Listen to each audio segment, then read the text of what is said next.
Good morning, Chandru's Taste. இன்னைக்கு today I am going to show you மாம்பழம் முருங்கைக்காய் அவியல். இதில் மாம்பழம் வித் ஸ்கின்னோட நறுக்கி முருங்கைக்காய் வேக வச்சு அதுலேயே 2 சிகப்பு மிளகாய் கூட வேக வச்சுருக்கேன். கருவேப்பிலை போட்டிருக்கேன். ஒரு சின்ன ஒரு பிக் பீஸ் வெல்லம் ஜாங்கிரி போட்டிருக்கேன். இதுக்கு அடுத்து இது நல்லா வெந்துடுச்சு. அடுத்து தேவையான விஷயங்கள் 3 தான். ஒன்று, தேங்காயும் பச்சை மிளகாயும் அரைச்சி வச்சுருக்கேன். கோகோனட் அண்ட் க்ரீன் சில்லி,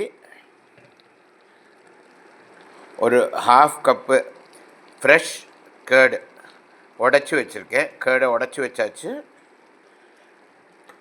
இதுக்கு நெக்ஸ்ட்டு தேவையானது கோகோனட் ஆயில். நான் இங்கே இட்டியரா கோகோனட் ஆயில் கார்னிஷிங்க்கு எடுத்து வச்சுட்டுருக்கேன். இப்போ நம்ம இந்த அரைச்ச தேங்காயை இதில் மிக்ஸ் பண்ணிக்கிறோம். கோகோனட் அண்ட் க்ரீன் சில்லி,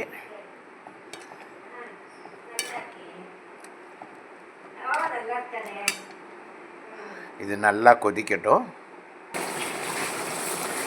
இப்போ நம்ம அந்த தேங்காய் பச்சை மிளகாய் அரைச்சது விட்டு நல்லா கொதிக்கிறது. இப்போ நமக்கு தேவையான அளவுக்கு உப்பை போடுறோம். இந்த மாம்பழ அவியலுக்கு நம்ம வெல்லம் போட்டிருக்கு. மாம்பழம் நல்லா இனிப்பாக உள்ள மாம்பழம், அதனால நம்ம உப்பு கொஞ்சம் கம்மியாக போட்டால் போகிறோம். இப்போ கேஸ் அடுப்பை சிம் பண்ணிக்கிட்டு நம்ம இந்த இது இருக்குது மோர், பட்டர் மில்க்குன்னு சொல்லக்கூடாது, கேர்டு உடைச்ச கேர்டு, அதை விடுறோம்.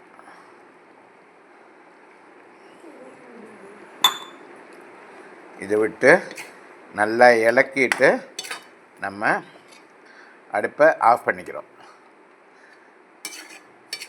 கருவேப்பிலை நான் ஏற்கனவே போட்டாச்சு. கருவேப்பிலை, சிவப்பு மிளகா. இப்போ இதுக்கு தேவையான இம்பார்ட்டண்ட் ஐட்டமாகும்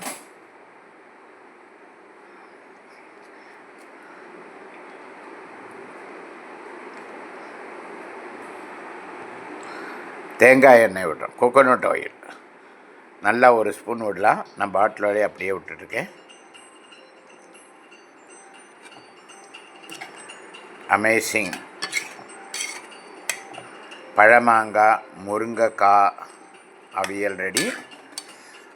அப்பளம் அமைச்சிட்டு அப்பளம் வடுமாங்காய் வச்சுட்டு சாப்பிட்டா பிரமாதமாக இருக்கும்.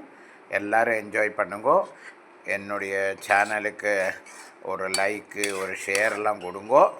Okay, thanks from Chandru's taste.